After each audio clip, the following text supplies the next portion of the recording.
In this video, I want to talk about how do you qualify prospects and quickly.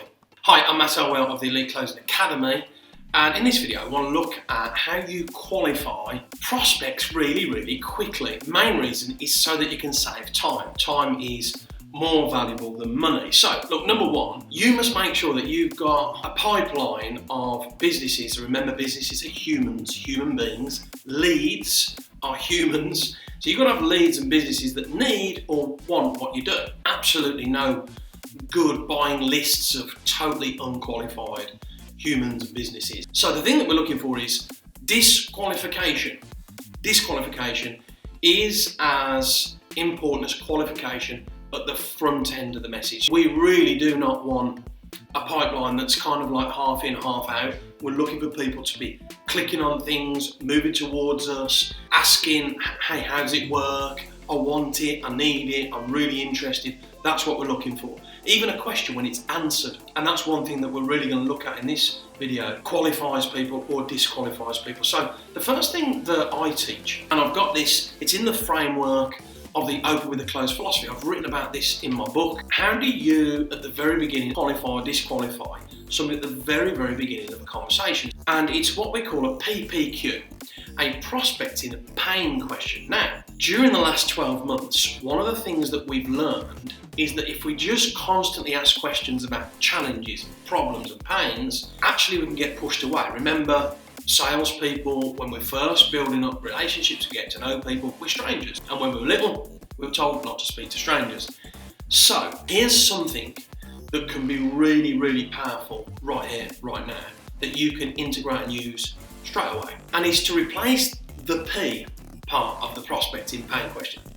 Replace P with pleasure. So a great question, a great way to qualify somebody. And this is how I do it, so I'll share it with you right now. So when it comes to sales, and in particular closing sales, what's going really well right now? It's a great question to ask. You're so much more likely to get somebody that you don't know or just getting to know to answer that question in a positive way, like what's going well? Share, what else is going well? And this really enters or engages conversation. Here's the best bit, is once a prospect that has qualified themselves by answering this question, yeah, this is going well, that's going well, you could then ask a follow-up question. Now we know what's going well, what do you think you could do when it comes to sales and closing contracts? What do you think you could do even better? Now, when this question is answered, at this moment in time is when the real qualification comes in. Look, if somebody says to me, hey, my team and I are absolutely like nailing it when it comes to exchanging contracts. We don't need any help. I'm like, hey, cool. Like, this conversation is probably not a great use of your time or mine. So this is where disqualification comes in. And I would ask at this point, what led you to buy my book about closing sales? Or what led you to move towards me? Knowing that you're good at it. I'm still looking for a gap, even if it doesn't feel like there is one. Constantly double checking, constantly looking to qualify. If for the second time it's, look, hey Matt, no, we're good. I'm out. I call it pull the parachute, I'm out. I don't want to waste anybody's time.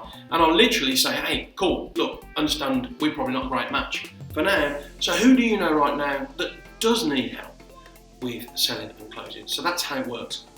It's called a prospecting pleasure question. And I'd always lead with things that are going well rather than things that are going badly. Lead with that. And then you can follow up with, hey, now I know what's going well. What are the areas that you think you could do even better? What are the areas that you think we can help you with? And then you can really start your prospecting and selling process. And that's to understand the pains and the challenges and the urgencies of that problem that they've shared with you. And now they become ultra qualified. Just remember, when you add this into everything you do, there's two things that happen. Number one, you're going to disqualify a lot more people early on. And sometimes that can feel like a little bit uncomfortable because it's like, oh, hang on a minute, we had all these opportunities and now there's not that many.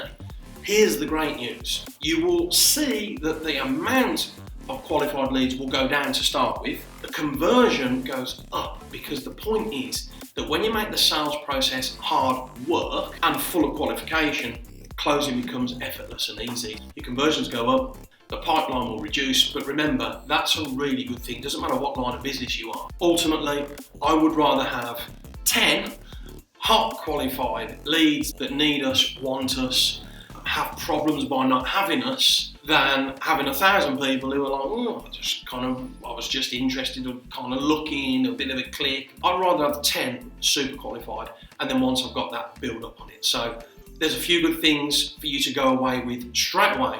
Remember, qualification and disqualification are critical at the front end. And the most powerful thing that you can do as a professional salesperson is very simply ask questions that qualify, when answered, whether or not that prospect even needs or wants what you do. If they do qualify, you can begin the process from cold to side. Hey, if you enjoyed that video, then there's something else that you can do, which is to click on the link and get this book, where inside this book are 12 points, step by step, so that you can effortlessly close and make more sales immediately. Click on the link and you can get a free copy straight away.